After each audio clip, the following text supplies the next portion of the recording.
नमस्कार बच्चों, आज हम संधि विषय को पढ़ेंगे। संधि पढ़ने के लिए हमें कुछ बातों को जान लेना आवश्यक है। सबसे पहले हम यहाँ पे जानेंगे वर्णात्मक संधि। वर्णात्मक संधि यानी कि जो वर्णों के द्वारा की गई संधि होती है।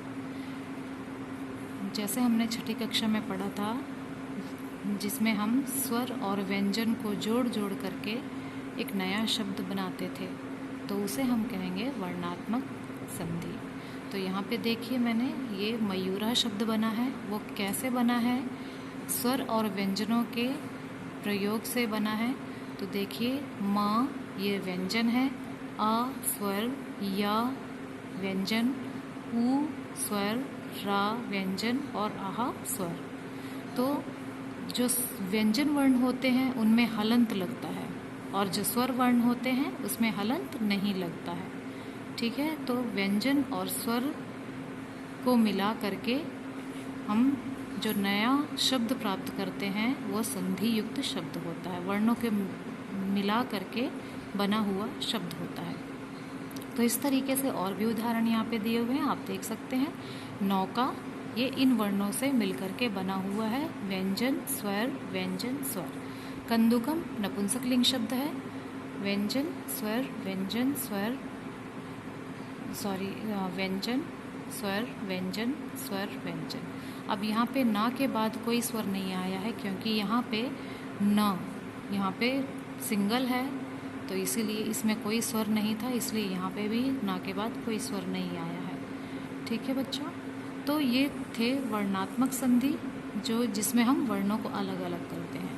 लेकिन अब 9वीं कक्षा में जब हम संधि पढ़ते हैं तो वो शब्दात्मक संधि होती है, यानी कि शब्दों की संधि। अब जैसे यहाँ पे दो शब्दों के बीच में हम संधि करते हैं। अब दो शब्दों के बीच में जब संधि करते हैं तो जो प्लस से पहले वाला शब्द होता है उसे हम कहते हैं पूर्व पद। क्या कहते हैं? पूर्व पद। और जो प्लस के बाद वाला शब्द होता है उसे हम कहते हैं उत्तर पद। क्या कहते हैं? उत्तर पद। तो हमें पूर्व पद का हमेशा अंतिम वर्ण देखना होता है। ठीक है, पूर्व पद का, ये पूर्व पद है, पूर्व पद का हमें अंतिम वर्ण देखना होता है, चाहे वो स्वर हो चाहे वो व्यंजन हो।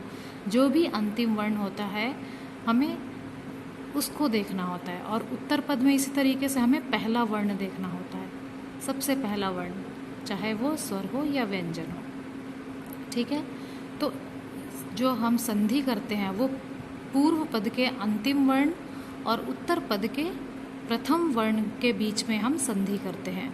तो वो जैसे यहाँ पे मैंने करा हुआ है, महा जमा आत्मा।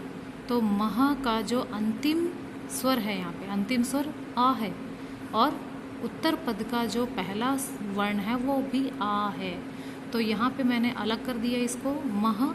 जब मैंने अलग किया आ यहाँ से, तो महा बच गया और ये आ इधर आ गया, और ये वाला आ भी ये मिल करके आ बन गया, दोनों मिल करके आ बनेंगे। और ये त माँ मैंने अलग किया है। तो ये जब हम इसको जोड़ेंगे, ये आ इसमें जुड़ जाएगा, महा बन जाएगा, और ये त माँ, महात्मा। ठीक है बच्चों, इस तरीके से हम संधि करते हैं। दूसरा उदाहरण समझ लेते हैं। जैसे यहाँ पे अति जमा इव है। अब इसका अंतिम वर्ण हमें देखना है। अति जब हम बोलते हैं तो ई की मात्रा लास्ट में प्रोनाउंसिएट हो रही है। तो पूर्व पद का अंतिम वर्ण क्या हो गया? ई। और उत्तर पद का पहला वर्ण क्या हो गया? ई। अब ये दोनों मैंने यहाँ पे अलग कर लिया, अत जमा ई, ये वाला ई, जमा ये वाला ई, जमा वा। तो अब इन दोनों को जब मैंने जोड़ दिया तो ये बड़ा ई बन गया, ई बन गया। तो अब हम इसे ज्वाइन करेंगे तो अतीव बन गया। ठीक है, तो इस तरह ये सब लिखने की ज़रूरत नहीं होती, लेकिन मैंने आप लोगों को समझाने के लिए ये इतना लंबा प्रोसेस किया है। बाकी अगर आपको ये प्रोसेस समझ आ जाता है तो संधि करने में आपको कोई दिक्कत नहीं होगी। ठीक है बच्चों, तो आगे की कक्षा में हम संधि विस्तार से पढ़ेंगे, उसके प्रकार पढ़ेंगे। नमस्कार।